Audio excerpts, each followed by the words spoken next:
안녕하세요. 저는 경기도에 살고 있는 30대 여자입니다. 결혼한 지는 이제 3년 정도 되었네요. 뭐 누군가는 3년이면 얼마 안 됐네 하고 생각하실 수도 있지만 저에게는 엄청나게 긴 3년이었습니다. 그만큼 고통스러웠다는 뜻이겠죠. 남편과 저는 선을 봐서 결혼했습니다. 선으로 하는 결혼이 대개 그렇듯 그냥 조건 맞춰서 했어요.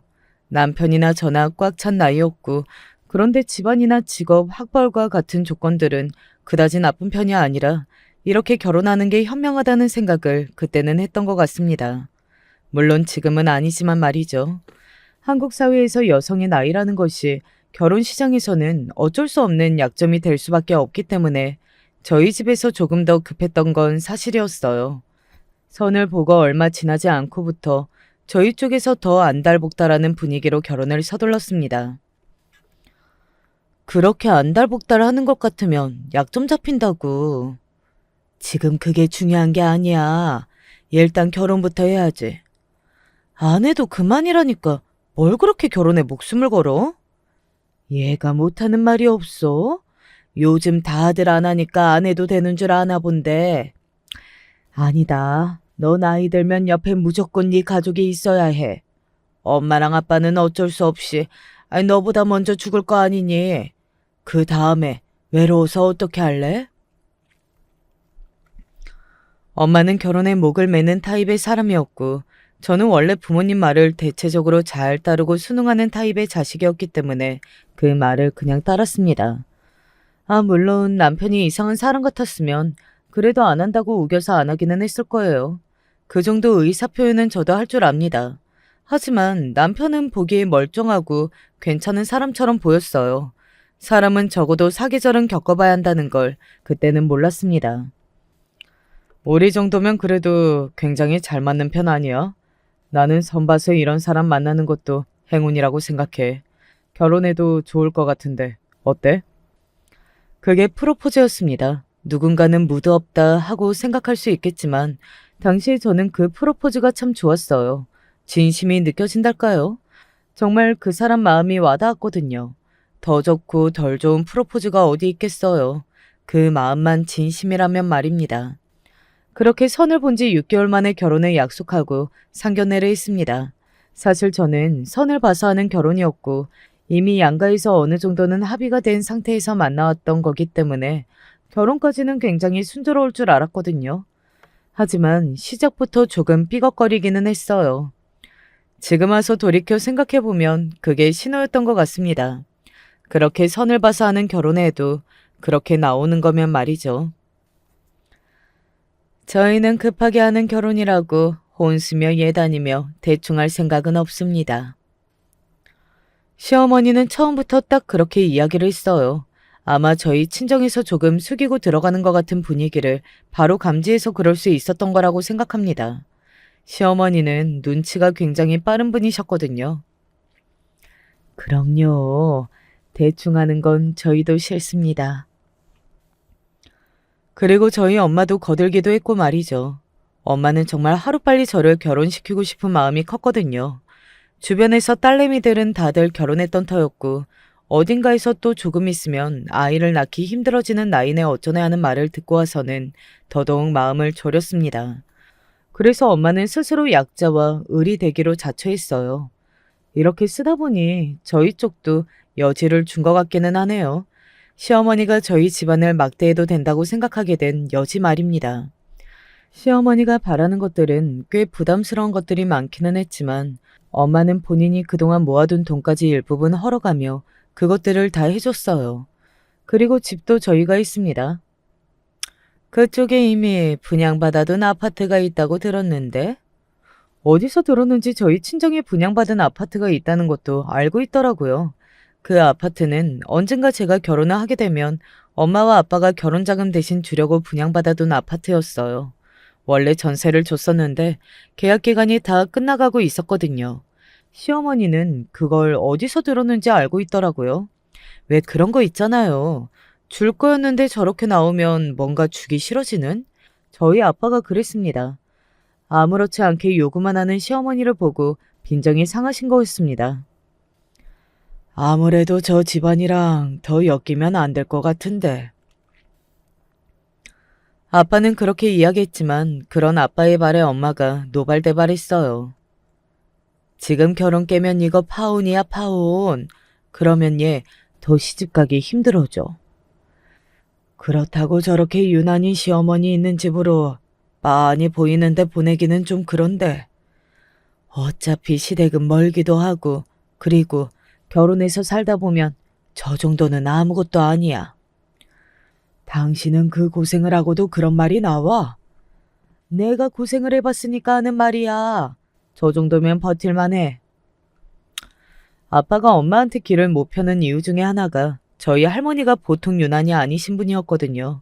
그래서 엄마가 시집살이로 호되게 했고 말입니다. 그래서 아빠는 엄마한테 늘 졌어요. 본인이라도 엄마 말을 잘 들어야 한다면서 말입니다. 뭐 사실 저도 시어머니가 유난이라고 생각하기는 했지만 당시에는 그게 무슨 자신감이었는지 다 괜찮다고 생각했던 것 같아요. 정말 왜 그럴 수 있었는지는 아직도 의문이기는 합니다. 집이 시댁이랑 멀기도 했고 끽해봐야 분기별로 한 번씩 보게 되지 않을까. 그리고 결혼해서 애 낳고 잘 살다 보면 저 유난도 조금 시들해지겠지. 뭐 그렇게 안이하게 생각했던 것 같아요. 다시 돌아가면 도시락을 싸들고 말리고 싶지만요. 그래서 결국은 제 신혼집도 저희 친정에서 해준 셈이 되었습니다. 인테리어나 가구들은 새로 샀고 그것들은 남편이 본인이 모아둔 돈으로 다 하기는 했지만 이 결혼은 명백히 저희 집에서 돈을 훨씬 많이 쓰고 하는 결혼이었어요. 지금 생각해보면 조건도 비슷하고 제 나이도 그렇게 많은 편이 아니었는데 왜 그렇게 약자처럼 굴었는지 정말 모를 일입니다. 결혼을 하고 나서 처음부터 삐그덕거리기는 했던 것 같아요. 너는 신혼여행을 다녀와서 시어머니 선물로 고작 이런 걸 사오니? 신혼여행을 다녀와서 명품 지갑을 선물로 사드렸었거든요. 그런데 그런 말씀을 하시더라고요. 저는 솔직히 과하다고 생각하던 차였기에 굉장히 당황했던 기억이 납니다. 왜냐하면 이미 결혼 전에 비싼 가방에 옷에 엄청나게 많이 받으신 상태였거든요. 다들 이 정도 하던데요? 남편이 보다 못해서 한마디 거들기는 했습니다. 그때는 본인도 자기 엄마가 심하다고 생각하기는 했었나 봐요. 남들 다 받는 거 나도 받으라는 말이니? 아니요. 그런 뜻이 아니라 남들도 다들 그 정도 한다는 말이었어요. 고작 그 정도 아니니까 너무 기분 안 나빠하셔도 된다고요. 아마 남편은 자신의 어머니가 작은 선물을 받고 기분이 상해하는 것 같으니 다른 집과 비교를 해봤을 때 그건 작은 게 아니다 라는 말을 하고 싶었던 걸 겁니다. 그러니 자존심 상해하실 필요 없다고요. 더 큰 걸 바래서 하는 말이었던 시어머니의 의중을 잘못 파악한 거였죠. 아무튼 그렇게 남편이 눈치 없이 본의 아니게 제 편을 드는 경우가 초반에는 종종 있었어요. 그만큼 시어머니가 일반적으로 하지 않은 요구들을 했다는 말이 되겠죠. 예를 들어 이런 거 말입니다.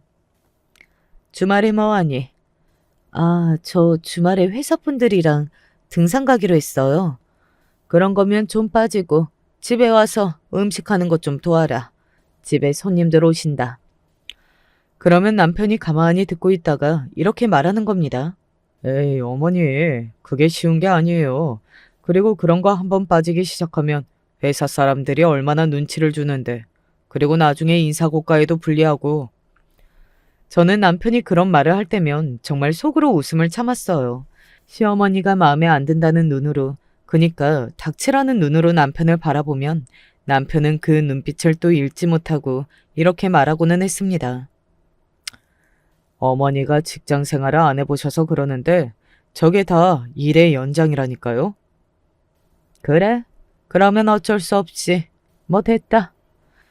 시어머니가 입이 대빨 나와서는 됐다고 해도 남편은 눈치 없이 중얼거리는 걸 멈추지 않았습니다. 제가 꼬집을 때까지 말이죠. 아니, 정말 주말 등산은 누가 만들어낸 건지 모르겠어요. 그렇지 않아? 그런 거 싹 다 없애버려야 해. 안 해도 된다고 말하는데 그러면 속으로 끙 하고 있는 거 누가 모르냐고.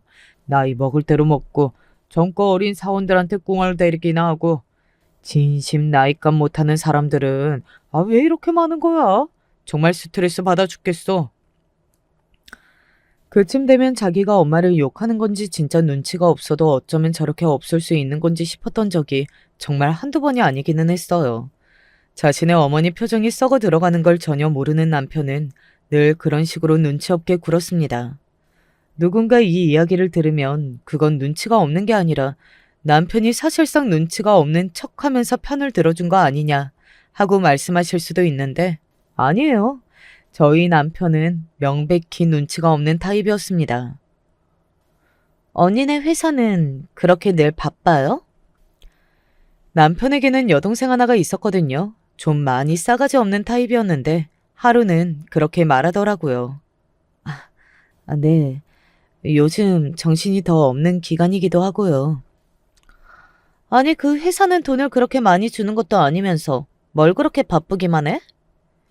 제가 회사 일 때문에 시댁에 자주 오지 못하는 일로 이야기를 나누고 있을 때 신우이가 그러더군요.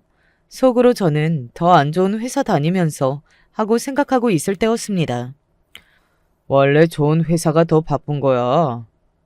내 친구들은 안 그러던데? 걔들은 한가한 부서겠지. 원래 대기업의 좋은 부서일수록 바쁘고 여기는 바쁠수록 수당을 더 쳐줘서 아마 이 사람이 네 월급 2배는 넘을걸? 여기서 월급 이야기가 왜 나와? 회사 바쁘단 이야기 하는데 월급 이야기는 당연히 나와야 하는 거 아니야? 바쁜 만큼 돈을 더 번다는 건데. 그래, 오빠 마누라 돈 많이 벌어서 좋겠다. 좋지, 싫을 게 뭐가 있어? 남편이 늘 그런 식으로 말을 하면 시어머니나 시누이는 한숨만을 크게 쉬고 속이 답답한 듯 가슴을 두들기길 뿐이었습니다. 솔직히 저는 싫을 게 없었어요. 남편이 눈치 없이 대놓고 그런 말을 다 해주고 나면 시어머니나 시누이가 더 이상 그 주제는 언급하지 않았으니 말입니다. 하지만 문제는 남편이 없을 때였습니다. 너는 친정에서 김장도 한 번 안 해봤니? 뭐가 이렇게 어설퍼? 저희 집은 김장을 안 하고 사 먹기는 해서. 뭐? 김장을 안 해? 요즘 사람들은 이래서 문제야. 뭐든 돈으로 다 해결할 수 있다고 생각하는 게 자고로 가족 입으로 들어가는 음식은 정성이 중요한 건데 남이 만들어준 그 조미료 범벅인 김치를 어떻게 사서 먹는다는 건지. 너희 어머님은 왜 그런 거 안 가르치셨니? 신부 수업 완벽하게 된 것처럼 말씀하시더니.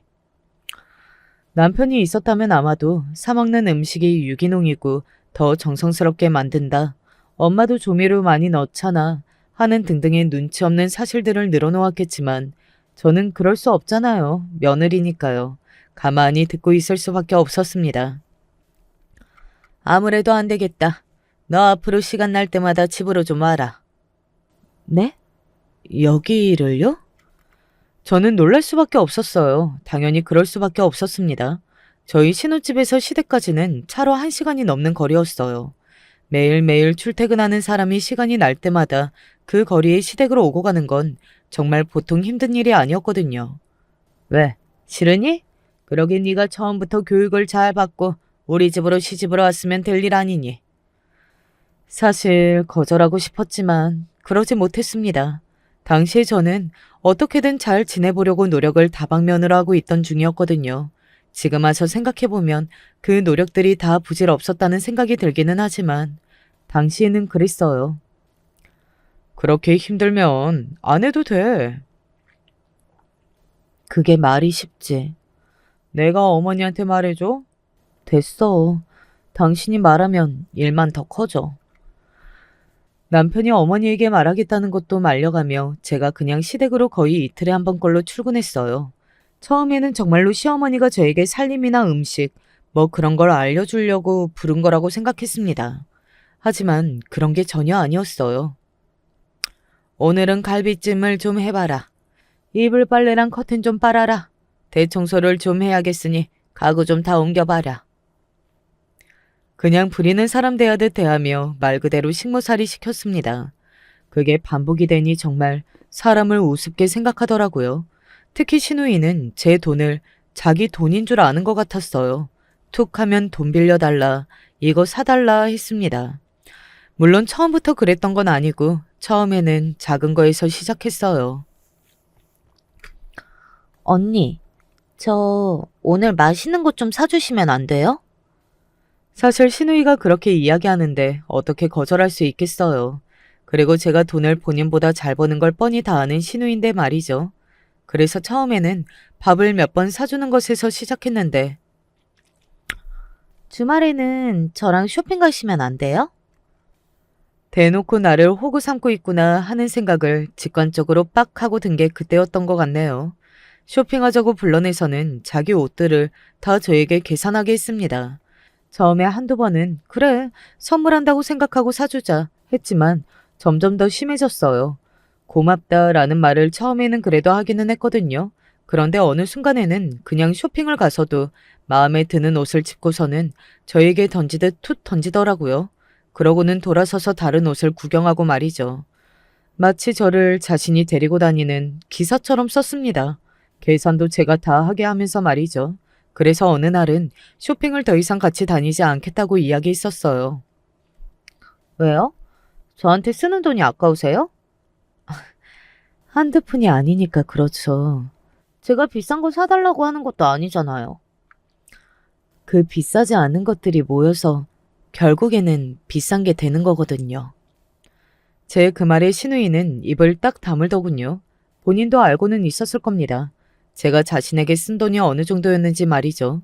그런데도 입을 다물고 따라다녀 주니까 나중에는 정도도 모르고 감사함도 모르고 그게 당연한 권리인 양 구는 거였죠. 호의가 계속되면 권리인 줄 안다는 말이 딱 신우이를 두고 하는 말이었습니다. 너는 신우이한테 쓰는 푼돈이 그렇게 아깝니?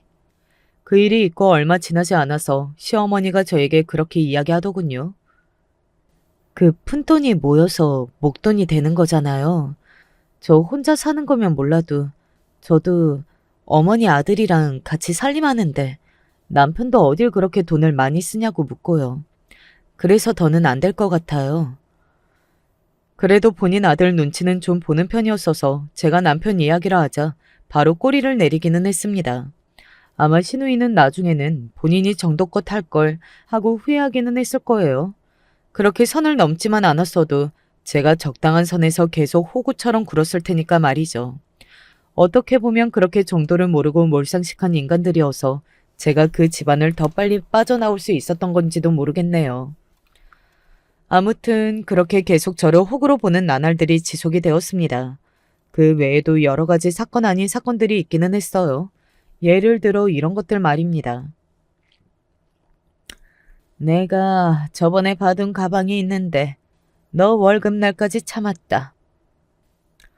아니 제 월급날까지 참았다니요? 그냥 본인 돈으로 사던가 그럴 능력이 안 되면 당연히 포기를 하던가 그래야 하는 거 아니냐고요. 그리고 참았다니 대단히 자신이 뭔가를 배려해 준 것 마냥 말하는 것도 정말 어이가 없다 못해 웃음이 나왔던 것 같아요. 지금 와서 돌이켜 생각해보면 그렇게 뻔뻔한 사람들에게는 아무것도 해주지 않는 게 맞다는 것 같다는 생각이 듭니다. 남이 베푸는 호의를 고마워하기는커녕 그걸 이용해서 더 큰 걸 요구하고 점점 더 뻔뻔해지니 말이죠. 이제 제가 남편과 이혼을 결심하고 실행하게 된 결정적인 사건이 되었던 그 일에 관해 이야기해야겠네요. 그쯤에는 남편도 상당히 귀찮아하던 때였습니다. 그러니까 저와 시댁 간의 갈등에 끼어드는 것을 말이죠. 이렇게 이야기했으니까요. 그건 나는 어느 정도 당신이 자초한 일이라고 생각을 해.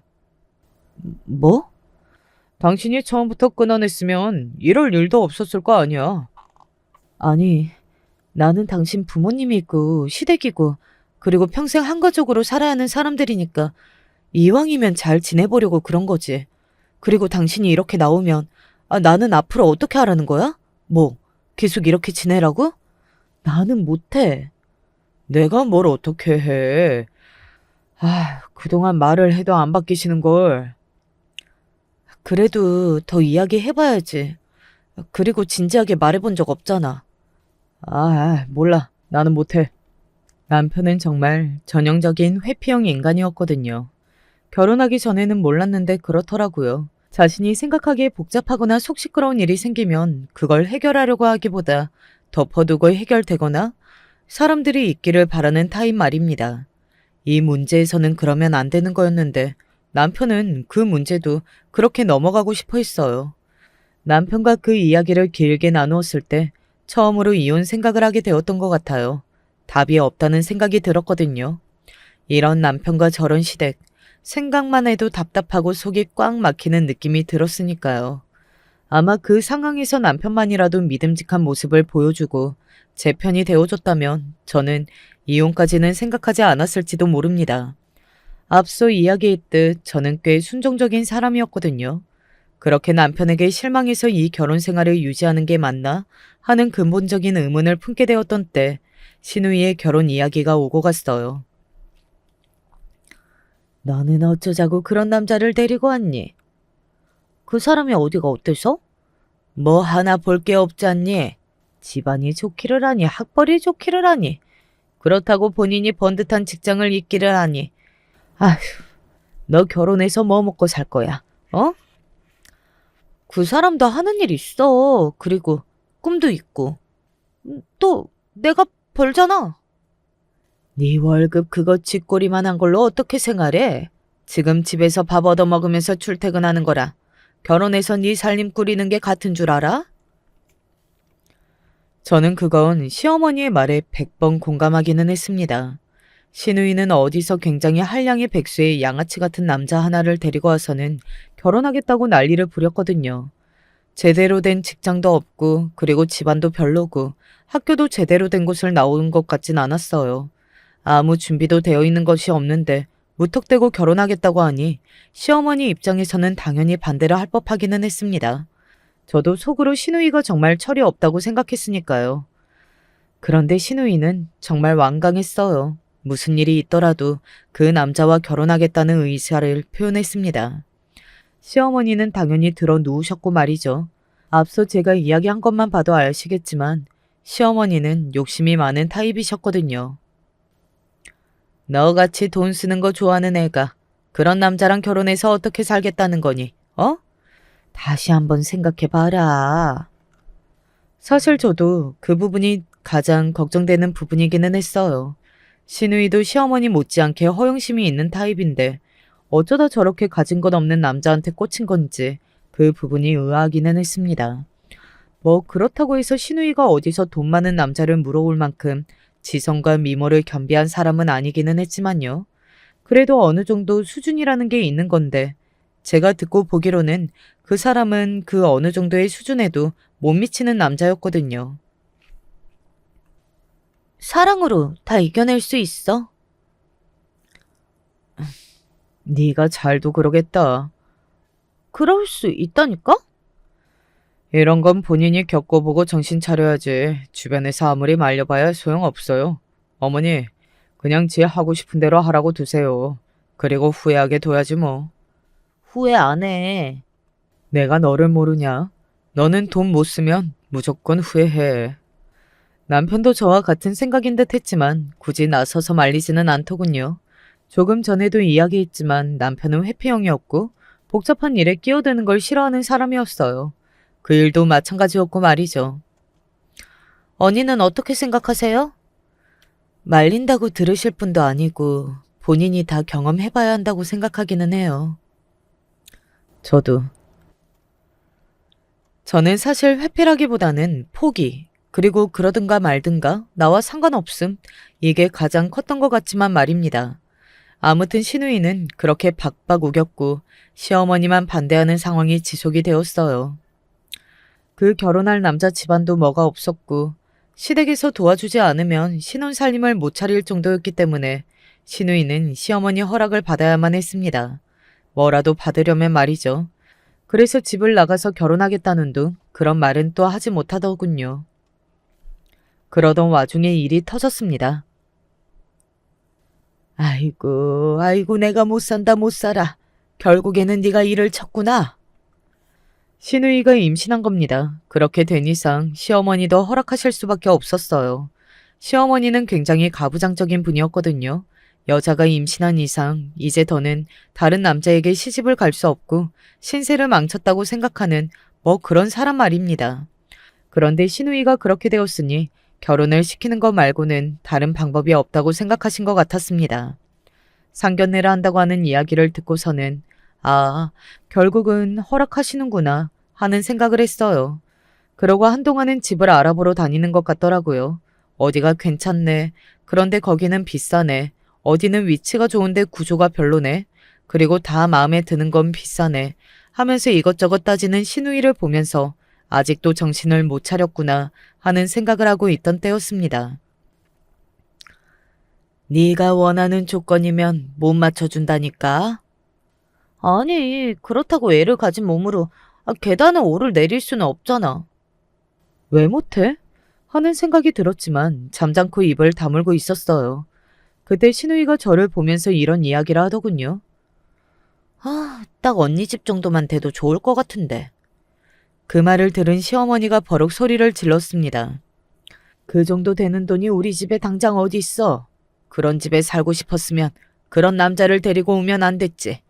적어도 반반은 할 수 있는 남자로 데리고 왔어야지. 집에 그 정도 돈도 없어? 그래, 없다. 이게 어디서 맡겨둔 거 내놓으라는 듯이구러. 시어머니와 시누이가 그렇게 싸우는 건 처음 봤던 것 같아요. 원래 항상 죽이 잘 맞아서 저에게 뭐만 뜯어먹는 모습만 보다가 말입니다. 그렇게 두 사람이 싸우는 걸 보고 얼마 지나지 않아서였습니다. 회사에 출근해 있는데 시어머니에게 전화가 왔어요. 원래 전화를 자주 하는 분이었기 때문에 대수롭지 않게 받았습니다. 그런데 시어머니의 말투가 평소 같지 않더라고요. 퇴근하고 잠깐 집에 들릴 수 있겠니? 들려라가 아니라 들릴 수 있겠니? 였어요. 한 번도 그렇게 청유형으로 말씀하셨던 적이 없거든요. 뭐 해라 와라 이런 식으로 늘 명령조로 말씀하셨지 말입니다. 그래서 저는 그 순간 알 수 있었어요. 뭔가 굉장히 내가 들어주기 힘든 부탁을 하시려는구나 하는 거 말이죠. 그래서 시어머니의 그 태도가 반갑고 뭐 그렇다기보다는 무서웠습니다. 뭘 부탁하실지 두려웠어요. 어지간한 부탁은 아닐 것 같았거든요. 그리고 그 예상은 적중했습니다. 아가야, 혹시 너희 지금 집 담보로 대출을 조금 받을 수 있을까? 아가야라고 부를 때부터 소름이 쫙 돋는 기분이었는데 그 뒷말에는 정말 소름이 돋았던 것 같아요. 저희 부부가 살고 있는 그 집은 앞서 사연을 처음부터 들으신 분들은 아시겠지만 저희 친정 부모님께서 해준 집이었습니다. 어디서 분양받은 아파트가 있다는 사실을 알고 먼저 그 집에 들어가 살면 되지 않겠냐고 뻔뻔하게 이야기를 한 게 바로 시어머니 본인이었고 말이죠. 대출을요? 왜요? 왜겠니? 네 시누이 시집 보내는데 쓰려고 그렇지. 사실 알고 있었는데 한 번 더 물어본 거였어요. 도저히 믿기지 않아서 말입니다. 아니, 믿고 싶지 않아서가 더 맞는 표현이겠네요. 시어머니는 그러고도 남을 사람이라는 건 이미 알고 있었으니까요. 그건 조금 힘들 것 같아요. 죄송합니다. 저는 바로 거절했습니다. 아무리 호구라고 한들 거기서 그걸 그러겠다 하는 사람은 아무도 없을 거라고 저는 장담할 수 있어요. 게다가 시어머니나 시누이의 평소의 행태를 보아 그 돈을 갚을 거라는 생각은 단 하나도 들지 않기도 했고 말이죠. 그렇게 바로 거절하지 말고 잘 생각해봐. 그 돈은 꼭 갚으마. 어떻게요? 근본적인 의문이었습니다. 시어머니와 시아버지는 지금 딱히 경제활동을 하고 계시지 않고 연금과 벌어둔 돈을 쓰면서 생활하고 계셨고, 그리고 시누이와 그의 남편 될 사람은 미래도 없고 앞으로 어떻게 살지 시어머니 본인이 막막하다는 것을 제가 그 누구보다 잘 알고 있었잖아요. 그런 상황에서 제가 대출을 하면 무슨 수로 갚겠다는 건지 정말 모르겠더라고요. 한 달에 이자도 꼬박꼬박 잘 낸다고 그랬고 지금부터 정신 차리고 돈도 모으겠대. 그리고 지금 일자리도 새로 알아본다고 하고. 신우이의 남편 될 사람이 한동안 백수로 있었는데 지금 당장 일자리를 알아본다고 하더군요. 그러면서 둘이 벌어서 갚겠다고 말이죠. 저는 이해가 되지 않는 부분이 있었습니다. 그냥 작은 집에서 시작하면 되는 거 아니에요? 형편이 안 되면 그렇게 하는 거지. 왜 처음부터 그렇게 좋은 집에서 시작을 해야 하는 건데요? 걔가 그렇게 아니면 안 되겠다잖니. 안 되는 게 어디 있어요. 하면 하는 거지. 어디 판자촌에 살라는 것도 아니고. 아니, 기가 막혔어요. 말이 그렇잖아요. 능력은 안 되면서 좋은 집에 살고 싶고, 그래서 올케가 사는 집을, 그것도 올케 부모님이 해준 그 집을 담보로 대출받아 산다는 게 말이 되는 상황이냐고요. 그래서 못 해준다는 말이니? 제 말에 시어머니는 표정이 살짝 굳었습니다. 저는 그때부터는 사실 막 나가자 하는 마음이었던 것 같아요. 더 이상 이런 시댁과 가족으로 지낼 수 없다는 생각을 반쯤은 하고 있었던 때에 그런 일까지 생기니 내심 그냥 이혼하는 게 맞는 건가 하는 생각에 확신만 더해가고 있었거든요. 그러니 더더욱 안 된다 생각하는 거기도 했고요. 네, 안 돼요. 저는 그렇게는 못하겠어요. 다시 한번 이어진 저의 확답에 시어머니의 표정이 사정없이 구겨졌습니다. 표정만 달라진 게 아니라 말투도 달라졌고요. 청유형이 아니라 명령조로 말이죠. 그러니까 원래 늘 저한테 하셨던 그 말투로 말입니다. 어른이 그러라면 그러는 거지 말이 뭐가 그렇게 많아? 하라면 해. 저는 그렇게는 못하겠어요. 저희 부모님이 해주신 집을 담보로 신우이 신혼집 자금을 대출을 왜 받아야 하는 건데요? 정말 못하겠다는 거니? 네, 못해요. 이게? 시어머니는 욱한 듯 소리를 지르면서 앞에 있던 상을 뒤집었습니다. 원래 성격이 욱하는 성격이기는 했지만 그렇게 폭력적인 모습은 또 처음 보는 거였어서 저도 얼떨떨하게 시어머니를 바라만 보고 있었어요.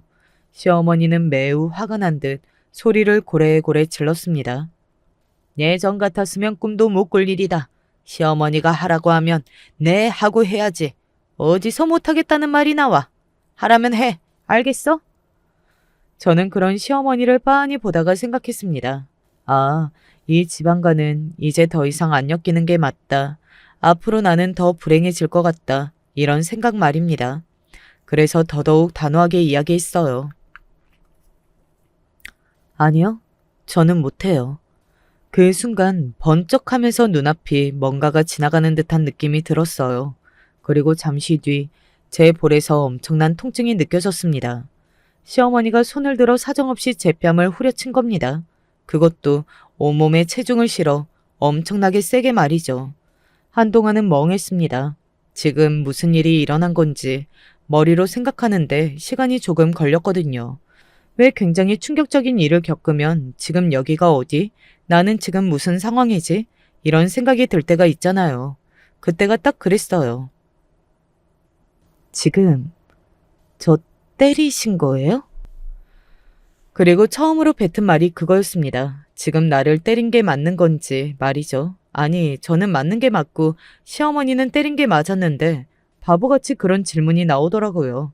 어지간히 정신이 없긴 했나 보다 생각해요. 맞을 만하니까 때린 거다. 왜? 어른 말 안 들으면 이렇게 맞아서라도 교육해야지. 억울하니? 제가 맞을 만했다고요? 그래. 어른이 하는 말 안 듣고 대들고.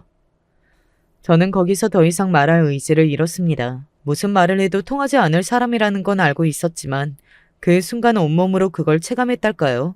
그래서 의지 같은 게 확 꺾이더라고요. 제가 자리에서 일어서자 시어머니는 조금 당황한 것 같았어요. 너 이대로 나가면 끝이다. 어? 잘 됐네요. 저도 끝내고 싶은데. 뭐? 너 지금 이혼녀가 돼도 괜찮다는 말이니? 어?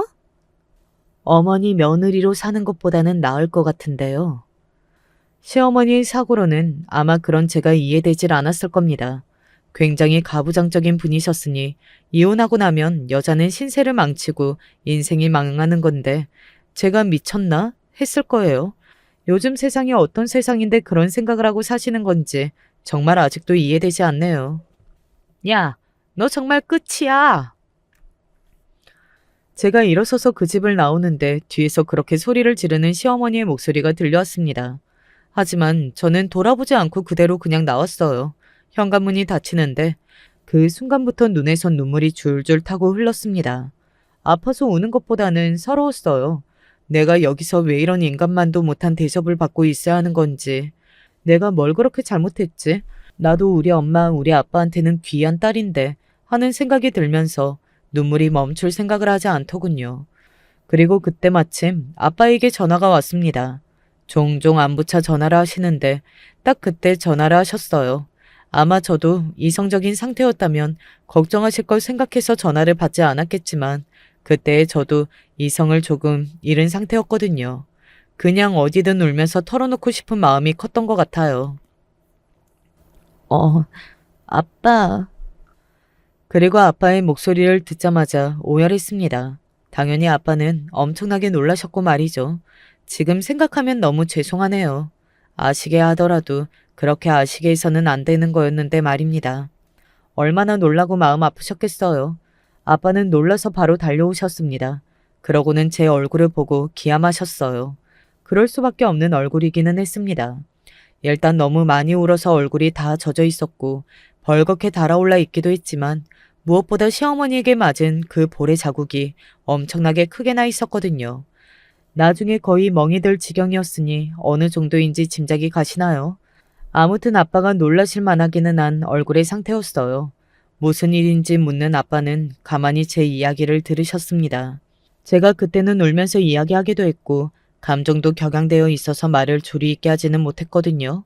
하지만 어떤 말을 하는지는 당연히 다 알아들으셨을 겁니다. 저는 아빠의 화난 표정을 알거든요. 그런데 그건 처음 보는 화난 표정이었어요. 여태 아빠의 화난 그 어떤 모습보다 무서운 표정이었습니다.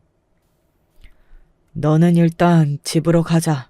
오늘 엄마가 해주는 밥 먹고 하루 푹 쉬어.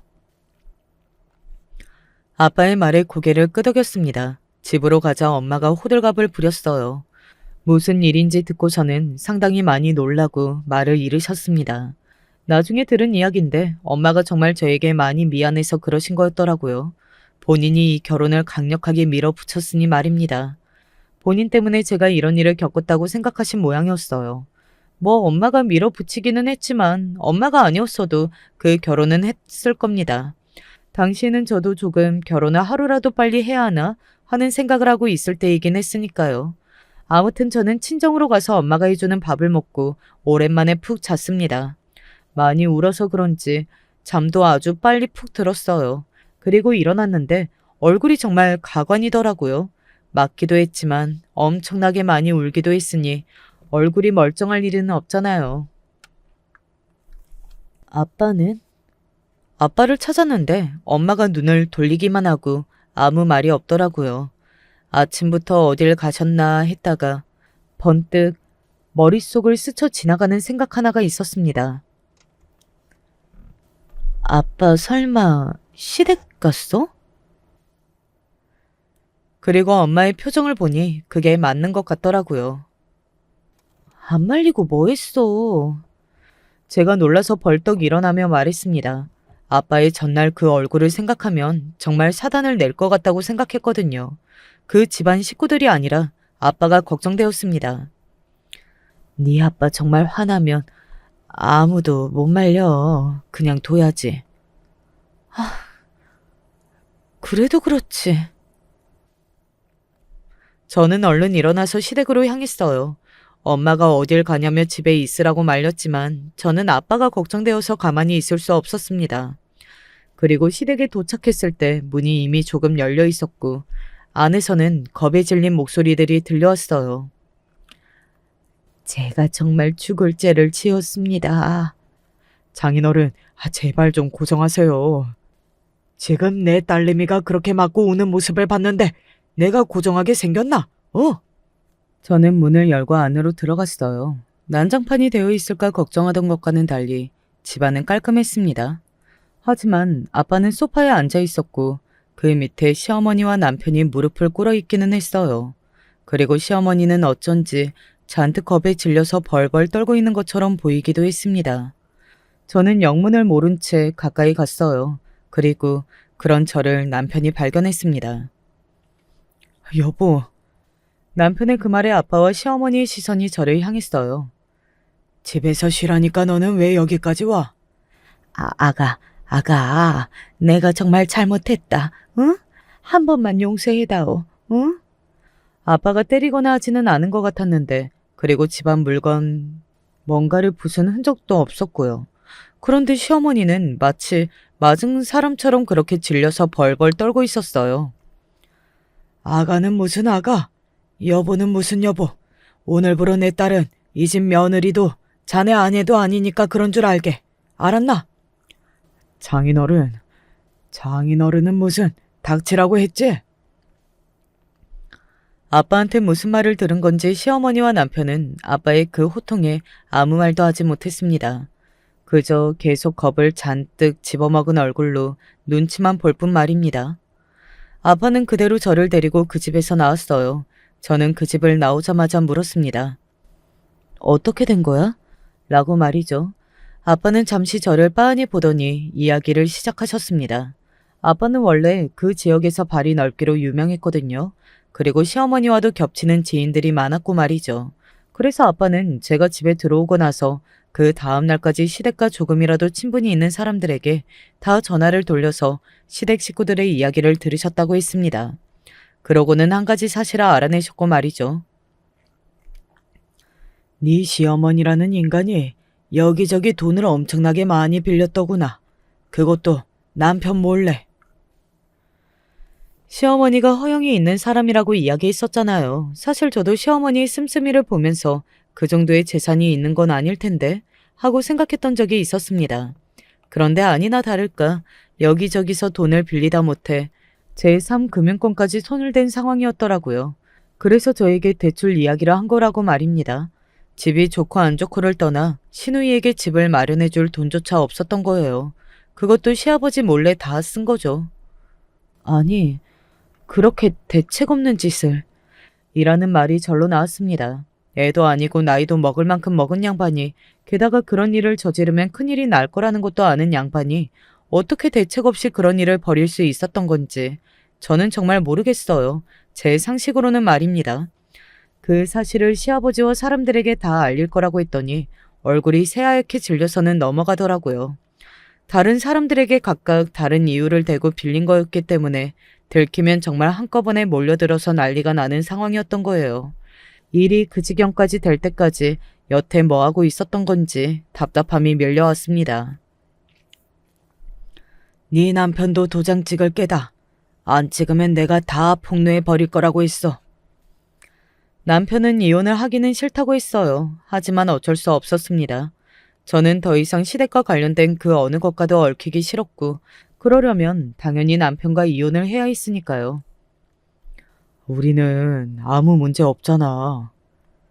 아니, 정말 그렇게 생각해? 당신은 다 알고 있었어. 내가 어머님 때문에 힘들다는 거 몰랐다고 할 수 있어? 그런 제 말에 남편은 아무 말도 하지 못하더군요. 당신은 그냥 귀찮으니까, 그리고 골치 아프니까 회피한 거야. 나는 어쩔 때는 당신이 어머님보다도 더 미웠어. 적어도 당신은 그러지 않았어야지. 남편은 더 이상 아무 말을 하지는 못했습니다. 그 상황에서 제 의사까지 이렇게 완강한데 방법이 없잖아요. 그렇게 남편과 저는 합의 이혼을 했어요. 사실 집이며 뭐며 다 제 명의로 되어 있는 것들이라 재산을 분할할 것도 없었습니다. 위자료다 뭐다 달라고 하지도 않았어요. 어차피 곧 시댁에는 빚쟁이들이 몰려들 게 뻔했고 그리고 무엇보다 저는 그 집안과 하루빨리 정리를 하고 남남이 되고 싶었습니다. 그래서 그냥 빨리 이혼을 했어요. 그 뒤로 남편에게 몇 번의 연락이 오기는 했습니다. 뭐 잘 지내냐. 내가 그때는 정말 미안했다. 나는 아직 당신을 못 잊었다. 뭐 그런 구질구질한 말들이었지만요. 저는 당연히 답장하거나 하지 않았고요. 신혼집은 부동산에 내놨습니다. 그 사이에 집값이 1.5배나 올랐더라고요. 거기서 더 살까도 생각해봤지만 그냥 모든 걸 처음으로 되돌리고 싶었어요. 거기 있으면 남편과 살았던 것들도 생각이 날 거고 말이죠. 그리고 무엇보다 아빠가 당분간은 같이 지내기를 원하셨습니다. 그래서 다시 친정으로 들어갔어요. 저도 그 편이 마음이 편하기도 했고요. 그리고 얼마 지나지 않아 시댁의 소식들이 정말 밀려오듯 들어왔습니다. 난리가 났다는구나. 이자를 못 내서 사채 쓴 곳에서 집으로 찾아간 모양이야. 그 바람에 소문이 다 나서 돈 빌려준 다른 사람들도 다들 찾아가고. 그럼 어떻게 해? 어떡하긴. 네 전 시아버지가 알고 쓰러져서는 지금 병원에 입원했고 집은 내놨다더라. 그걸로 다 갚아지려는지는 모르겠지만 네 남편도 월급에 얼마는 빚 갚는다고 각서 쓰고 다닌다고 그런데 진짜 이 꼴 보기 전에 정리해서 얼마나 다행이냐 그래. 정말 그야말로 난리가 난 모양이더라고요. 시아버지는 충격으로 쓰러져서 입원해 계시고 집은 내놨고 그리고 남편 월급은 물론 시누이 월급까지 일부 빚 갚는 데에 쓰겠다고 각서까지 쓰는 그런 상황이 된 겁니다. 당연히 시누이의 결혼은 깨졌어요.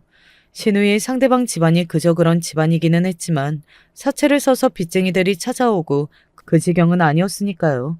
이렇게 복잡한 집안과는 엮이고 싶지 않았겠죠. 그게 현명한 거기도 하고요. 시누이도 병이 나서 들어 누웠다고 했습니다. 그 와중에도 출근은 해야 해서 사람이 사람 꼴이 아니라는 말을 전해 들을 수 있었어요. 그야말로 집안이 풍비박산이 난 겁니다. 무너지는 건 정말 한순간이더라고요. 그리고 얼마 뒤 시어머니가 식당에서 일을 시작했다는 이야기를 들었습니다. 그것도 물론 빚을 갚는 데에 다 쓰기로 약속하고 일을 시작한 거라는 말도 말이죠. 사람이 허용이 없는 것도 정말 복이라는 생각을 시어머니를 보면서 정말 많이 했던 것 같아요. 주제에 맞지 않는 씀씀이는 가정을 박살낼 수 있다는 사실도 말입니다. 시아버지는 여전히 병원 신세를 지고 계시다고 들었거든요. 그렇게 돈을 쓰는 걸 좋아하고 남들에게 보여주는 삶을 사시던 분이 식당에서 일을 하면서 빚을 갚고 있는 것만으로도 본인이 잘못 살아온 것에 대한 벌은 충분히 받고 있다는 생각이 들었습니다. 게다가 듣기로는 새로 이사간 집은 방이 2칸밖에 없어서 시어머니와 시누이가 방을 둘이서 쓴다고 하더군요. 얼마나 싸워댈지 보지 않아도 훤히 알 수 있는 부분이었어요. 가끔 그 장면을 옆에서 구경만 하고 싶다는 생각이 들 때도 있습니다. 제 이야기는 여기까지입니다. 아마 많은 분이 속이 시원해지는 결말일 걸로 생각을 해요. 그리고 저는 그 집안이 풍비박산 나기 전에 발을 뺄 수 있어서 그나마 다행이라고 생각하고요. 그렇게 긍정적으로 생각하며 저도 하루하루를 보내고 있습니다. 물론 아직은 저도 상처가 덜 치유되기는 했지만요. 시간이 약이라는 말을 믿고 있어요. 이야기가 너무 길어진 것 같네요. 저는 이제 그만 마무리하겠습니다. 마지막까지 제 이야기 함께 해주셔서 감사합니다. 언제 어디서나 건강하고 행복하시기를 바랄게요. 안녕하세요. 저와 시어머니의 사연을 들으시고 많은 분들이 조언을 해주십사 이렇게 사연을 보냅니다. 부디 본인 딸 이야기라고 생각하시고 제가 올바른 선택을 할 수 있게 도와주세요. 지금 생각해보면 결혼할 때까지는 참 행복했습니다. 비록 시부모님이 저희 집이 가난하다는 이유로 결혼을 반대하기는 했으나 당시 저와 남편은 주변 사람들이 하나같이 닭살 커플이라고 입을 모아서 말할 만큼 서로를 사랑했거든요.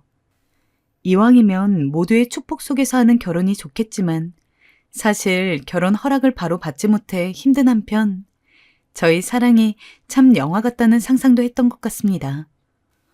뭐 드라마나 영화 같은 거 보면 주변의 반대에도 불구하고 주인공이 서로 너무 사랑해서 결국 해피엔딩으로 끝나고는 하잖아요. 내심 저희의 사랑 역시 그럴 거라고 생각했던 것 같습니다. 그렇다고 시부모님의 말이 상처가 되지 않은 건 아니에요. 이렇게 하나 잘난 것 없는 여자에게 장가 보내려고 키운 아들이 아닌데 너무 섭섭하게 듣지는 말아라. 너도 알다시피 우리 집이 워낙에 잘 살고 내가 금이야 오기야 키운 아들이니 그래. 근데 너는 편모 가정에서 자랐다고 하던데 솔직히 그것도 마음에 드는 건 아니야. 옛날 사람이라 그럴 수 있겠지만 그래도 부모가 다 있는 집에서 자란 애랑 아닌 애랑 차이가 있지 않겠니? 더더욱이 여자는 더 그렇지. 아휴 모르겠다. 난 어딘지 네가 묘하게 그늘져 보이는 게 꼭 그것 때문인 것 같기도 하고. 엄마, 말 좀 가려해요. 지금 이 자리 어떤 자리인지 모르세요? 아니에요, 어머님. 어머님 말씀 다 맞아요. 제가 엄마 아래에서만 자라서 조금 따돌림도 당했고 힘든 일도 많았어요. 그래도 저희 엄마 저 키우시려고 열심히 식당 일 하셨고 덕분에 저 강하고 올바르게 잘 자랄 수 있었어요. 어머닌 제 집안 환경이 마음에 안 드실 수 있겠지만 저는 지금의 제가 있는 게 다 어느 정도 가난하고 힘든 환경 때문이라고 생각해요. 아휴. 외려 당당하게 나가자 시부모님은 할 말을 잃으셨고 여전히 저를 탐탁지 않아 하셨지만 결국 결혼 허락은 해주셨습니다. 모진 말을 듣기는 했지만 사실 시부모님 입장에서야 그럴 수 있다고는 생각했어요. 남편은 엄청 잘 사는 집 아들이었으니까요. 시부모님이 각자 회사를 크게 하셨는데 지금은 은퇴하셨지만 땅도 있고 건물도 있고 사실 손 놓고 살아도 그냥 평생 놀고 먹을 수 있다고 하더라고요.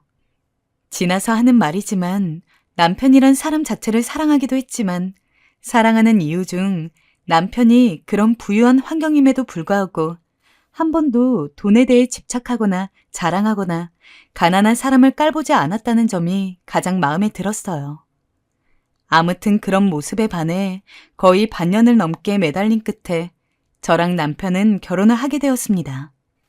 시부모님은 저희 신혼집으로 하라고 아예 아파트를 새로 한 채 사주셨어요. 사실 다행스럽기도 하고 신이 나기도 했어요.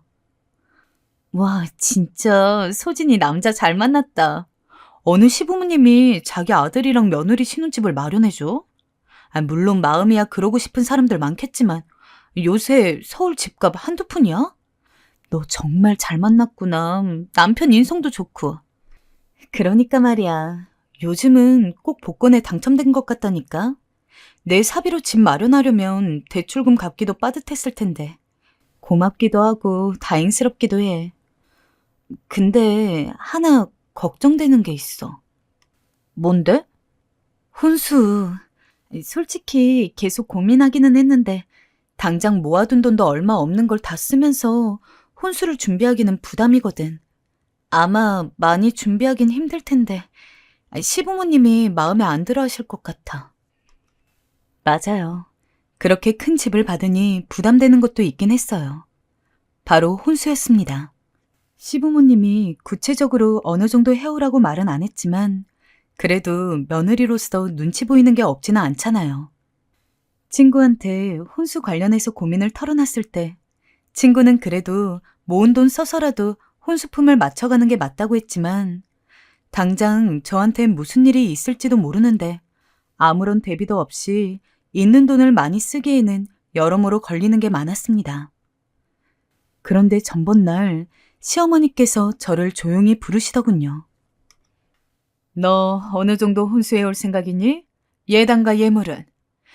일단 나는 적어도 내 명품 핸드백 정도는 네가 해왔으면 싶다. 그리고 너희 집 형편도 알고 있으니 돈은 1억 정도 생각한다. 내가 너희들 집 한 채 해줬으니 그 정도는 예비 사돈께서도 받아들여 주시겠지? 네? 어머님, 저랑은 좀 의견이 다르신 것 같은데요. 사실 남편이랑도 상의해봤는데 결혼 준비하면서 제가 모은 돈을 많이 쓴 터라 일단 집안의 가구들과 가전제품들로 혼수를 하고 1억까지는 저희 집 사정에 무리일 것 같아요. 집을 해주신 건 너무 감사하지만 대신 저희가 잘 살게 되면 후에 보답을 해드리겠습니다. 뭐라고? 그럼 1억을 못 주겠단 말이야? 아니 서울 집까지 받아가 놓고 뻔뻔하게 그 돈도 못 내놓는다는 게 당최 말이 되니? 나는 안 된다.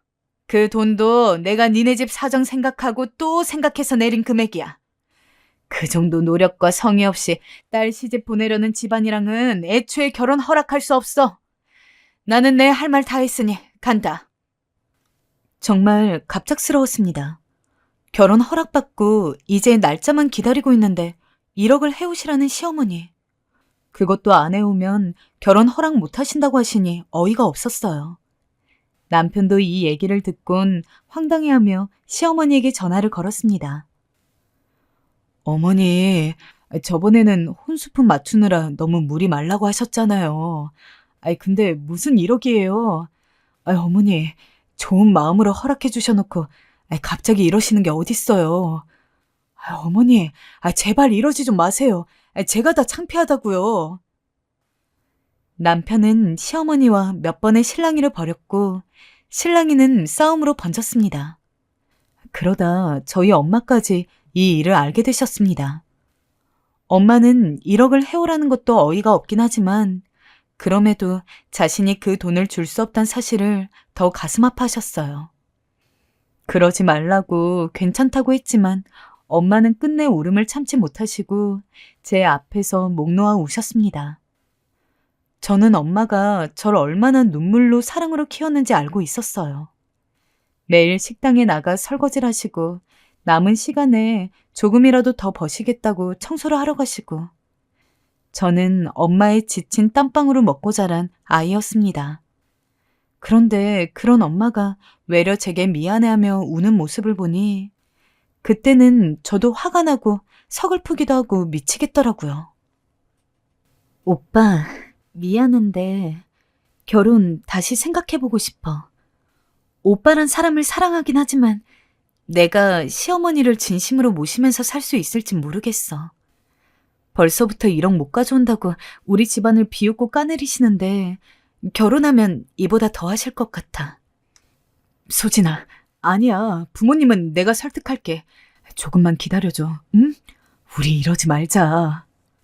저는 결국 남편에게 파혼에 대해 말을 꺼냈고 남편은 말도 안 된다며 길길이 날뛰었지만 사실 마음속에선 어느 정도 결혼에 대한 마음을 접고 있었습니다. 그런데 남편이 크게 뭐라고 한 건지 시어머니가 어느 날 전화를 걸어오셔선 이제부터 아무 말 안 할 테니 자기 아들과 결혼을 하라고 하시더군요. 미안하다. 내가 말이 심했어. 내 아들이 너 아니면 죽겠다고 한다. 부모로서 그 꼴은 못 보니 아들과 결혼해줘라. 진심이 담긴 사과는 아니었지만 먼저 사과를 해오시고 또 1억 문제가 없어지자 저도 다시금 결혼에 대해 생각하게 되었어요. 특히나 남편이 힘들어하는 모습을 보니 그건 그거대로 미안했고요.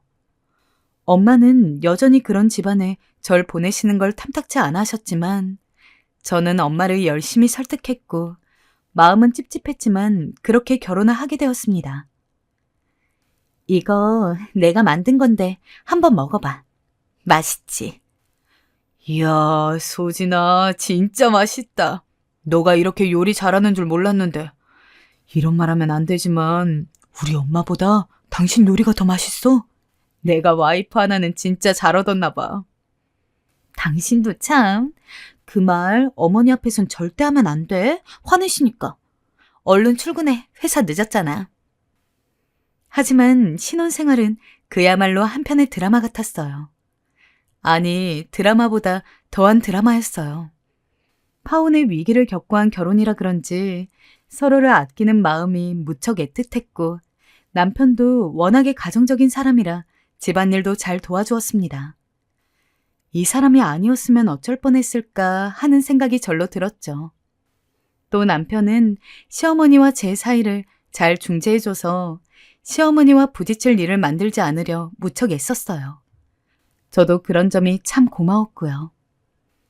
그러던 어느 날 신혼집에서 남편과 산 지 한 달이 되었을 때쯤이었어요.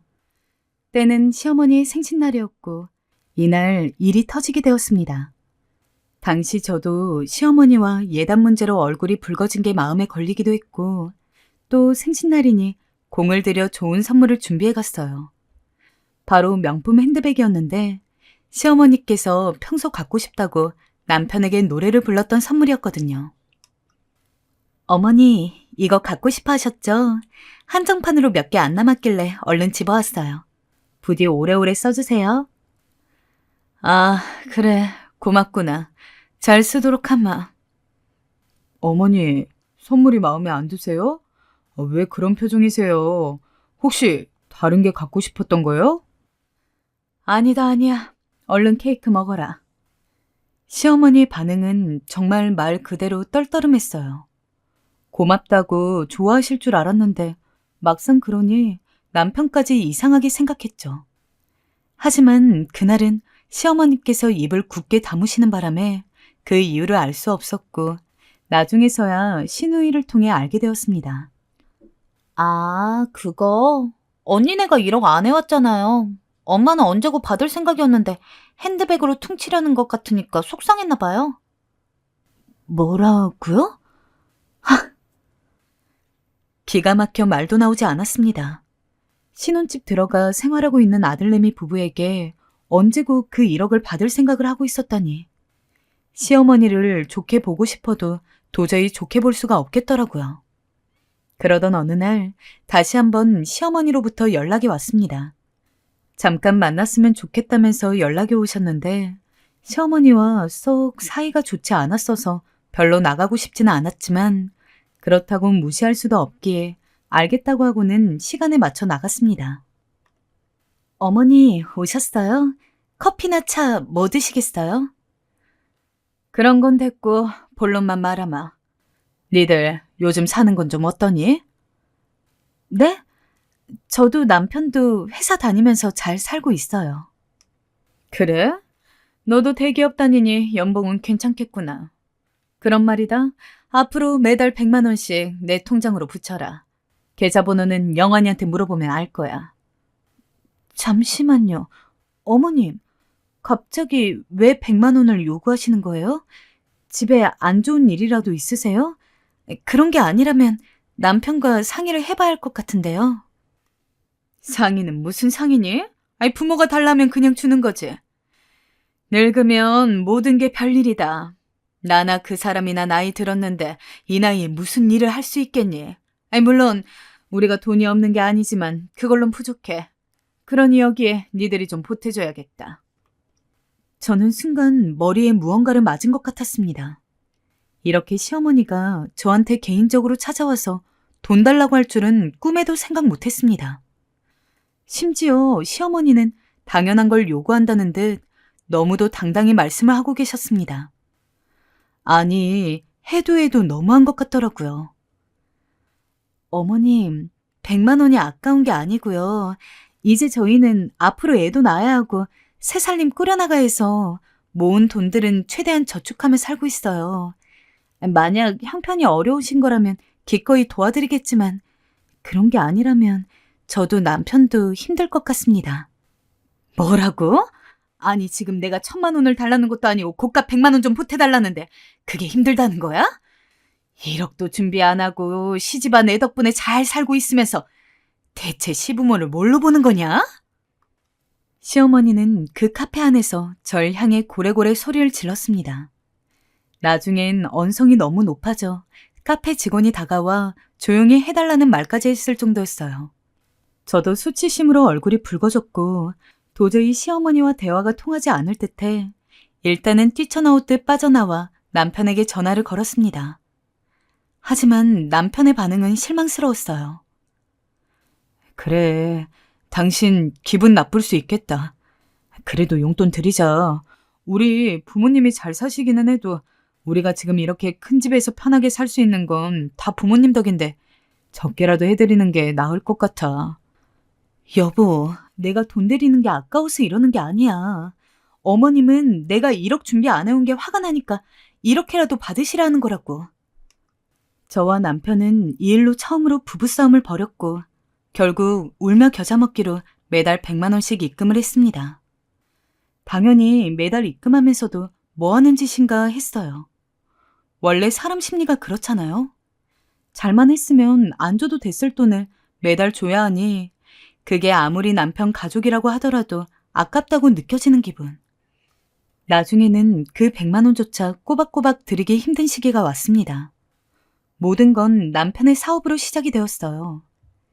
남편이 원래 저와 결혼하고 1년까지는 쭉 회사를 다녔었는데 어느 날 친구가 사업으로 잘 되었다는 소식을 듣고 와선 남편이 제게 사업을 해보자고 권유했었습니다. 물론 사업 이야기 처음 꺼냈을 때 전 안정적인 걸 추구하는 편이라 내가 그런 쪽은 한 번도 안 해봐서 그냥 지금처럼 회사 다니고 그러면서 돈을 버는 게 낫지 않을까? 라면서 거절했습니다. 잘 생각해봐. 우리 이제 아이도 낳을 건데 회사는 나이 차면 쫓겨나잖아. 먼 미래를 생각했을 때 사업이 답이야. 우리도 내 친구처럼 할 수 있다고. 응? 남편은 몇 날 며칠을 절 설득했습니다. 자신이 어떤 사업을 할 계획이며 알아보고 준비한 것들을 차근차근 설명해줬어요. 그리고 저 역시 함부로 이런 말을 입에 담는 사람이 아니라는 걸 알았기에 진지하게 귀담아 들었습니다. 남편이 하고 싶은 사업은 렌트카 사업이었어요. 남편은 예전부터 부모님이 사업하는 걸 보면서 자기도 늘 회사가 아닌 사업을 하는 그림을 그려왔다고 말했었고, 렌트카 시장도 호황기여서 잘 풀릴 거라 기대하는 눈치였어요. 저는 그 시장을 잘 몰랐기 때문에 뭐라 말할 수 없었지만 한눈에 봐도 남편은 무척 간절해 보였습니다. 결국 저는 남편의 확신을 믿고 다니던 회사를 그만두고 그 속으로 뛰어들게 되었어요. 하지만 사업이 처음이던 남편은 많이 힘들어했고 남편이 말한 것과 달리 시장은 호황기가 전혀 아니었어요. 이미 저희 말고 너무나 많은 업체들이 있어 경쟁력을 갖추기가 힘들었어요. 또 렌트카 사업을 하다 보니 온갖 종류의 사람들이 다 있더라고요. 차를 해외에 팔아먹은 사람도 있었고 거의 차를 폐차 수준으로 만들어 오는 사람도 있었고요. 회사에 있을 때보다 정신적으로도 훨씬 무척 스트레스를 받는 일이었습니다. 그럼에도 저는 남편을 격려하며 조금만 자리 잡힐 때까지 버티자고 했어요. 당신이 믿음 가지고 시작한 데는 다 이유가 있었잖아. 우리 처음이지만 잘하고 있어. 조금만 버텨보자. 알겠어. 당신 없었으면 어쩔 뻔했는지. 고마워, 여보. 조금만 더 힘내볼게.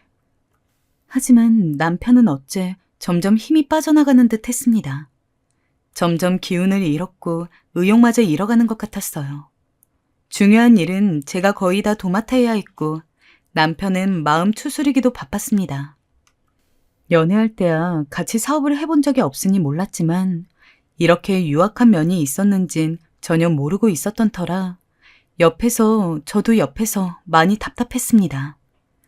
그래서 어쩔 수 없이 사업 상황이 안 좋아지면서 이후에 시댁에 갈 일이 있을 때 은근슬쩍 요새 영환 씨가 사업 때문에 좀 힘들어하는 것 같더라고요. 라고 운을 띄웠는데 시부모님은 들은 채도 하지 않았습니다. 솔직히 그때는 시부모님도 참 비정하다는 생각이 들더군요. 아무리 그래도 자식인데 저희에게 챙겨갈 건 다 챙겨가 놓으시고도 정말 필요한 순간에 도움을 주지 않으려 하시는 것이 이기적으로 느껴졌습니다. 그것뿐만이 아니었습니다. 그렇게 사업이 힘든 판국에도 시어머니는 제게 그것도 자업자득이라며 매달 100만 원 붙이기로 한 건 잊지 말라고 못 박더군요. 저희 가족 생활비도 거의 대부분이 제가 벌어들이는 돈으로 해결하고 있을 때였습니다. 네? 100만 원을요? 어머니, 저 부업 뛰고 있어요. 그 전에야 남편도 돈 벌고 저도 돈 버니까 100만 원 드리는 거야 그럴 수 있었지만 어떻게 제 돈으로 생활하는 형편에서 100만 원을 달라고 하시는 건지 지금 같은 상황에서 매달 100만 원씩 드리기는 어려워요. 아이고, 안 된다고? 예, 그러게 내가 뭐라고 했니? 사업하지 말라 했지. 그러게 내 뭘 했냐. 내 아들은 회사 같은 곳에서 자기 일은 열심히 할 수 있지만 하나부터 열까지 책임지기에는 모자라. 그나마도 준비도 제대로 안 하고 대뜸 사업을 하니 이렇게 될 거는 충분히 예상 가는 이야기였다. 저 녀석도 지 성격을 하니까 별로 안 하고 싶어 했을 텐데 네가 밀어붙여서 이렇게 된 거 다 안다. 자업자득인데 내가 뭐 네 이쁘다고 사정을 다 봐줘야 하니? 모든 걸 제 잘못인들 몰아가시니 솔직히 당황스럽네요. 어머니, 아시다시피 사업 얘기는 그 사람이 꺼낸 얘기였어요. 그리고 아무리 그동안 저희에게 받아온 돈이라 해도 적어도 저희가 안정될 때까지는 사정을 봐주시는 게 맞지 않나요? 전 분명히 입장 전달했습니다. 가볼게요. 저게... 뒤에서 시어머니의 욕설이 날아왔지만 저는 못 들은 척 앞으로 갔습니다. 이런 일이 있기 전 제가 시어머니에게 이야기를 안 해본 것도 아닙니다. 사는 게 힘들다, 사업이 안 되고 있다. 하지만 시어머니는 절대 굽히지 않고 돈을 요구하셨고 제가 못 주겠다 나오자 이렇게 터져버리신 거였죠. 괘씸하다. 어디서 너 같은 걸 데려와가지고는 이래서 집안에 여자를 잘 들여야 한다. 사업 안 되는 것도 다 너 때문이다. 네가 열심히 해봤어라. 온갖 욕설 문자가 날라왔지만 시어머니의 전화며 문자는 다 무시한 채 일만 열심히 했어요. 남편에게 말해볼까 했지만 외려 더 큰일로 번질까 싶어 꾹 참았어요. 그러던 어느 날 뒤이어 저희 사업이 심각한 수준의 위기를 겪게 되었습니다. 아슬아슬했던 사업이 완전히 기울어지면서 빚더미에 올라오게 된 거였어요. 이때만큼은 가진 걸 다 놓아야 빚을 막을 수 있었고 저도 남편도 열심히 했던지라 누구보다 절망스러울 수밖에 없었어요. 하지만 여기에 대고 시어머니는 위로랍시고 얹으신 말이 있었습니다. 그러니 하지를 말았어야지. 내 말만 들었어 봐라. 이런 일이 생기나. 아 맞다. 니들 내 생일 때 올 거지? 선물은 미리 말하지만 정성을 다해 준비해 와야 한다. 이번에는 우리 예비 의사 사위도 온다니까. 그리고 이 말은 진심이셨습니다. 돌아온 시어머니의 생일날 빈손으로 온 저희를 향해 인상을 크게 찌푸리시더니 당장이라도 내쫓을 기세이시더군요. 차마 신우이의 남자친구가 있는 자리인지라 저희에겐 말하지 못했지만 표정으론 이미 불만 한가득인 것을 다 티내고 있었습니다. 음식을 먹을 때도 예비 사위 거라시면서 고기를 모두 그쪽으로 몰아 넣어주시곤 저에게는 잔심부름만 시켰습니다. 남편도 시어머니 눈밖에 난 건지 남편에게도 밥 먹으란 소리조차 하지 않으시더군요. 어머니 정말 왜 어린애처럼 저러시는 건지 모르겠어. 누가 봐도 선물 안 사왔다고 삐진 거 티내시는 거잖아. 그러게 말이야. 올해 조금만 버티다 집으로 가자. 내가 중간에 머리 아프다고 하면서 먼저 가겠다 할게. 남편도 속이 상했는지 잔뜩 우울한 얼굴로 얼른 집에 가자고 하더라고요. 드디어 케이크를 자르고 선물을 받는 시간이 되었을 때 시누이가 정성스레 포장한 명품 선물을 건네자 시어머니는 해벌쭉 웃으시곤 저희를 향해선 레이저 같은 광선을 쏘아대셨습니다. 그러더니 기어이 한 말씀 하셨어요. 너희들도 참 대단스럽다. 아무리 상황이 안 좋아도 그렇지 이런 날 어떻게 빈손으로 올 생각을 다 했니? 적어도 10만 원짜리 홍삼이라도 들고 왔어야 할 거 아니냐? 참, 의사 예비 사위 있는데 내가 창피해서 고개를 못 들겠구나. 엄마, 됐어요. 이런 날 그만해요. 네, 어머님. 말씀 잘하셨어요. 저희 지금 그 5만 원도 쓰기 힘들 만큼 좋지 않은 형편이에요. 그래도 이나 저나 힘든 상황에 여기까지 왔으면 따뜻한 말이라도 해주셔야 하는 거 아닌가요? 어떻게 매번 그런 매정한 말로 저희를 구박하고 힘들게 하실 수가 있으세요? 저희가 어머님 아버님께 돈을 바란 것도 아니고 그저 따뜻하게만 대해달라는 건데 그게 그리 힘드세요? 뭐야? 이것 봐라, 말대꾸하기는. 니들이 돈을 바라지 않았다고? 니네 힘들다고 우리 용돈 안 챙겨준 건 생각 안 하는 거야? 니네 때문에 나는 계모임도 못 갖고 평소 입던 브랜드 옷도 못 입었는데 그럼 그건 다 어찌 책임질 거냐? 그거에 대해서 먼저 용서를 구해야 할 노릇이지 어따 대고 꼬박꼬박 말대답이야? 용돈 안 주셔서 평소 입던 고가 명품 브랜드 옷 못 입었다고 화내시는 시어머니의 모습을 보자 저도 남편도 그만 할 말을 잃었습니다. 남편이 먼저 가자며 제 손을 잡고 이끌었고 저는 그대로 남편을 따라 나가버렸습니다. 미안해 여보. 나도 우리 엄마가 저런 사람인지 몰랐어. 아니야. 우리 오늘 일 다 잊어버리고 새 마음으로 시작하자. 어머님 말 신경 쓸 거 하나 없어. 우린 우리 길 가면 돼. 저희는 그렇게 사업을 정리하고 저도 남편도 바로 새로운 회사에 들어갔고 그 일은 까맣게 잊어버리게 되었습니다. 아니, 잊으려고 노력했어요. 생각하면 할수록 감정적으로 화가 났으니까요. 다행히 월급이 있으니 1년 정도 지나자 그때부터는 상황이 조금 나아졌습니다. 근데 원래 일이라는 게 하나 사그라들면 하나가 터지고 그러나 보더라고요. 이제 좀 입에 풀칠 좀 할 수 있겠다 싶었는데 남편과 슬슬 아이에 대해서 이야기를 나누고 있었습니다. 여보, 나는 더 늦기 전에 우리 애 낳고 싶어. 나이 들면 나 출산도 힘들고 애들도 건강하지 않을 확률 높다고 하잖아. 당신이나 나나 이제 좀 힘든 시기 지나고 금전적으로 안정됐으니 애를 낳아도 괜찮지 않을까? 나도 당신한테 이야기하려고 했었는데 내가 생각하기에도 지금쯤이면 괜찮을 것 같아. 아들이 좋을까, 딸이 좋을까, 하나만 낳을까, 둘 정도는 낳을까, 이런 대화들을 나누고 있는데 때마침 시댁에서 남편에게로 전화가 왔습니다. 역시나 좋은 소식이 아니었죠. 시아버지가 주식하다가 본인들 노후 자금을 다 날렸다는 이야기였습니다.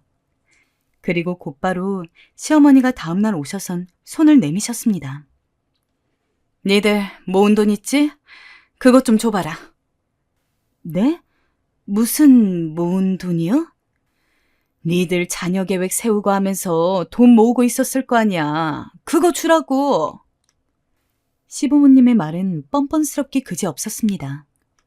저희가 힘들 땐 그리 구박하시고 돈 안 준다고 떼쓰시던 분이 또 저희에게 또 돈을 요구하시는 모습을 보니 너무 지긋지긋했어요. 그런데 여기서 남편과 제 입장이 달랐습니다. 여보, 그냥 드리자. 당신 나랑 자녀 계획 이야기한 거 기억 안 나? 앞으로 우리 애 낳고 그러면 솔직히 지금 100만 원 보내는 것도 아껴서는 저축해야 될 판이야. 그런 상황에서 당신까지 돈을 주면 우리는 어떻게 먹고 살아? 우리 지금 이 집에 살고 있는 것도 부모님이 해주신 거잖아. 당신이 어떤 맥락에서 걱정하는지는 알겠는데 지금 당장 우리 사이에 아이가 있는 것도 아니고 그냥 몇 달 정도는 괜찮지 않아? 이렇게 큰 신혼집 얻어주신 거 조금이라도 보답한다는 개념으로. 나는 절대 이해 못해. 애초에 당신 사업도 어머님이랑 아버님이 도와주셨음 이렇게까지 올 일 없었어. 지금 100만 원 드리는 것도 아까워 죽겠는 상황에서 돈 더 나가는 거 용납 안 돼. 당장 애 없다고 해도 원래 애 생기기 전부터 저축해야 하는 거 몰라? 한참을 그거로 싸우다가 결국 남편이 제 말에 뱉기를 들었습니다. 남편을 사랑하기는 했지만 저는 이렇게 중요한 순간에 물러터진 점이 마음에 안 들었어요. 신혼집 해달래서 해준 것도 아니고 시부모님이 먼저 해주신다고 한 건데 뭘 그걸로 보답을 해야 한다는 등 어쩌고 하는 건지. 아무튼 안 주는 쪽으로 일단락이 나기는 했지만 아무래도 서로 의견 충돌이 있다 보니 한동안은 어색했습니다.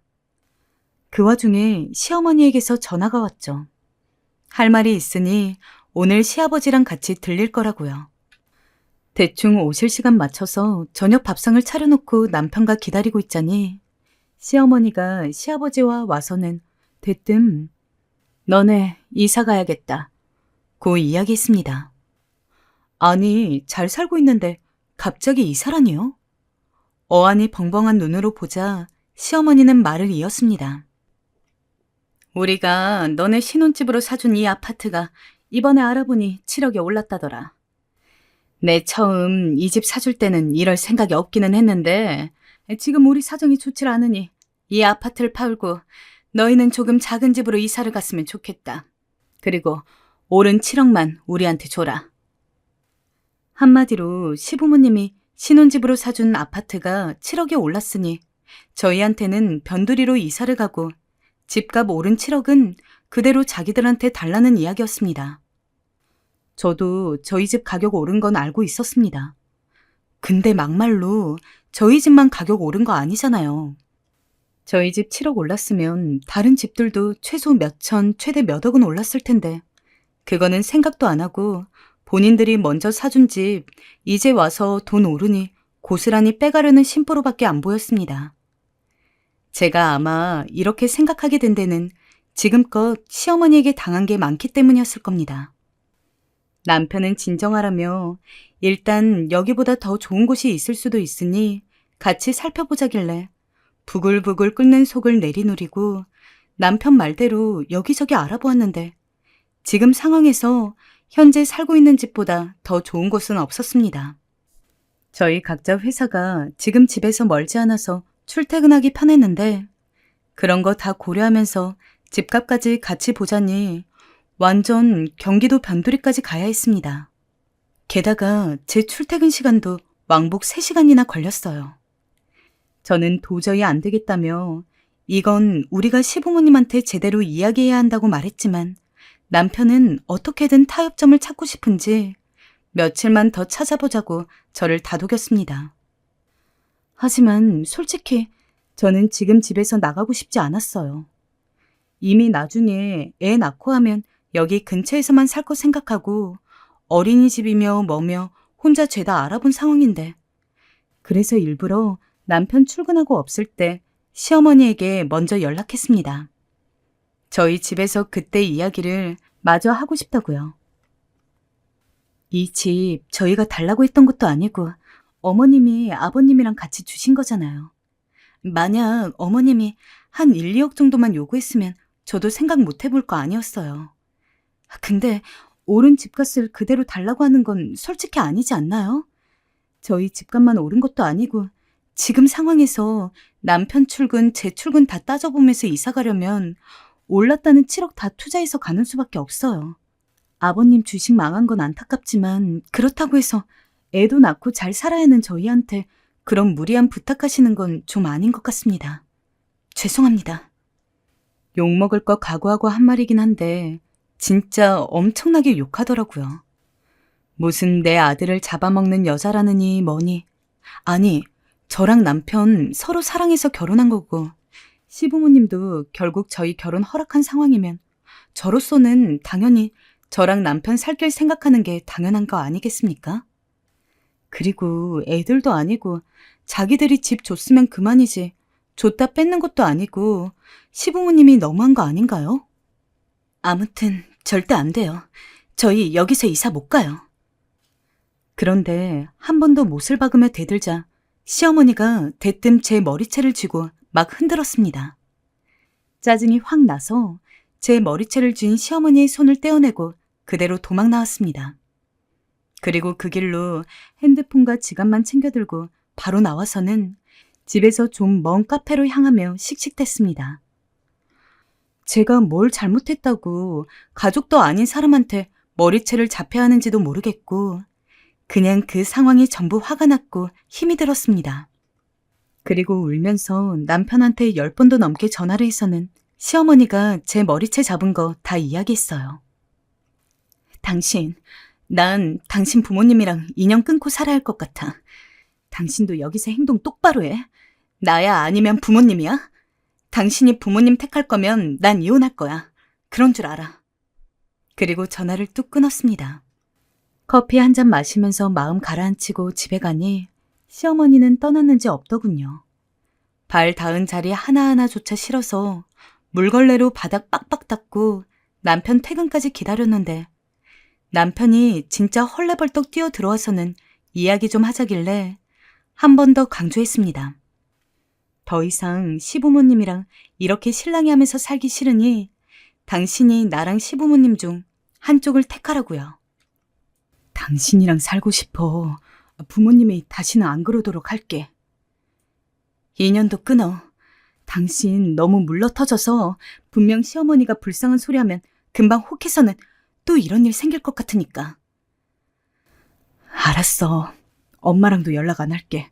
걱정하지 마. 집이 남편 명의로 되어 있었기 때문에 만약에 제 동의 없이 집 팔아서 돈 시댁 주면 확 뛰어내릴 거라고 협박했습니다. 그리고 이후에 시어머니나 시아버지가 찾아와도 절대 문 안 열어주고 저는 남편 핸드폰으로 시어머니랑 시아버지 그리고 집 번호까지 전부 차단시켰어요. 근데 대체 누구 핸드폰을 빌려서 그렇게 문자랑 전화를 하는지 매번 다른 번호로 문자가 날라오고 전화가 오길래 연락하는 족족 차단할 테니 헛수고하지 말라고 이야기하고 철저히 시부모님과 멀어진 채 살았습니다. 그렇게 사니까 진짜 속이 다 시원하더라고요. 스트레스 때문에 아무것도 안 했는데도 짜증날 때가 많았는데 영 끊으니까 언제 그랬냐는 듯 웃을 일만 생기고 그 뒤로 1년 만에 아이도 낳아서는 남편과 셋이서 단란한 가족으로 살기 바빴습니다. 그 와중에 저희 애가 복덩이인지 아이 낳자마자 남편도 승진을 하고 저도 비록 다니던 회사는 못 다니게 되었지만 프리랜서로 수입이 좋은 일이 들어와서 원래보다 훨씬 더 잘 살게 되어서 저축도 많이 했습니다. 근데 얼마 전에 남편이 조심스럽게 이야기를 하더군요. 어머님한테 전화가 왔다고요. 무슨 일인데? 당신 솔직히 이야기해. 이미 어머님이랑 아버님이랑 이야기한 지 몇 개월 됐지? 미안해. 실은 어머니가 나 일하는 회사까지 찾아왔어. 너무 힘이 든다고 하시더라. 공과금도 밀린 것 같은데 지금 사정이 너무 안 좋으셔서 내 회사까지 오신 것 같은데 딱 1,000만 원만 드리면 안 될까? 우리 지금 집값도 전보다 더 올랐고 당신이나 나나 벌이도 괜찮잖아. 응? 물론 수중에 당장 나가도 상관없는 1,000만 원 정도야 있었습니다.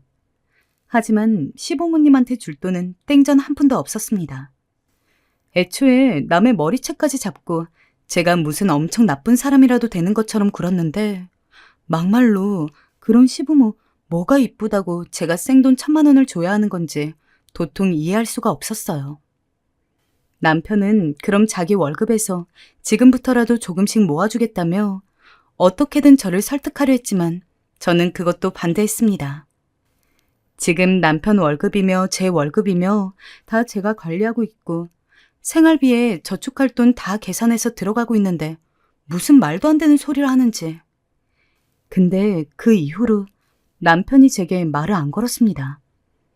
저보고 피도 눈물도 없고 독하다면서요. 시부모님이 제 친부모도 아니고 저한테 잘해준 게 하나 없는데 왜 저한테 그런 걸 강요하는지. 더군다나 남편이 사업 망하고 힘들었을 때도 말 한 번 따뜻하게 해주시지 않은 분인데 남편에게도 외려 섭섭하고 이렇게 남편과 멀어지는 것 같아 속이 상했습니다. 결국 전 1,000만 원이 아니고 그냥 이사를 가기로 결정했습니다. 아이를 생각하면 정말 그러기 싫었지만 시부모님에게 받은 것을 깨끗이 여기서 다 털자는 마음에서 그래야 하기로 했어요. 저희는 지금보다 작은 집으로 이사를 갔고 말씀하신 7억을 고스란히 돌려드렸습니다. 돈이 아까운 것보다 더는 시댁 식구들과 얽히기 싫었기 때문에 차라리 주고 나니 의외로 속이 시원했습니다. 여보, 고마워. 당신이 머리채 잡히고 그런 일까지 당했는데 평생 잊지 않을게. 그리고 내가 어머니한텐 절대로 당신 손찌검 하지 말라고 말해뒀어. 남편도 제게 고마워했고 전 그렇게 모든 게 정리가 되나 싶었습니다.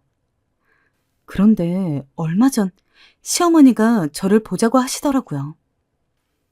100만 원이 입금이 안 되었던데 니들 무슨 일 있니? 네? 돈을 입금하라고요? 기가 차 이제는 웃음밖에 안 나오더라고요. 7억을 요구하셔서 이사 가서 해드렸더니 여전히 100만 원을 달라고 하시는 거였습니다. 저는 도저히 받아들일 수가 없었고 그대로 자리에서 일어나 밖으로 뛰쳐나갔습니다. 예, 너 어딜 가? 마저 이야기 끝내고 가야지. 주겠단 거야 말겠단 거야? 너 확실히 말해라. 못 주겠어요, 어머님. 돈이 아깝네요. 사실 어머님께 드리는 건 10원 한 장도 아까워요. 그러니 이런 일로 저 다신 부르지 마세요. 네, 저는 마음속에 있는 말을 고스란히 다 퍼부었습니다. 머리채 잡혔을 때도 가만히 있던 저였지만 이젠 그러고 싶지가 않더라고요. 그리고 당시 제 눈에 문방구 하나가 띄었어요. 저는 거기로 달려들어가 은행놀이 세트로 된 것을 몇 개 구매하곤 거기에 있는 가짜 지폐들을 모조리 시어머니 얼굴에 뿌려버렸습니다. 이제 됐죠? 이 돈 가지시고 연락하지 마세요. 당신은 이 돈도 아까운 사람이야. 노안 시어머니의 얼굴은 안중에도 없었습니다. 전 그대로 집으로 들어와 남편에게 모조리 이 일을 말했고 그 뒤 시댁과는 영영 인연을 끊고 살고 있습니다. 남편도 어머니가 7억에 모자라 또 이런 돈 욕심을 부리는 거에 질렸는지 오는 연락도 받지 않고 먼저 연락도 절대 하지 않더라고요. 예전에야 저 몰래 몇 번 하는 눈치였지만 이번 일로 남편도 정말 학을 뗐습니다. 지금 저희 가족은 잘 살고 있습니다. 명절날 시부모님 얼굴 보지 않아 편한 마음뿐이네요. 아마 저와 같은 상황에 놓이신 분들이 없지 않을 것 같아요. 모두 현명하게 잘 대처하셔서 행복해지시길 진심으로 바라겠습니다.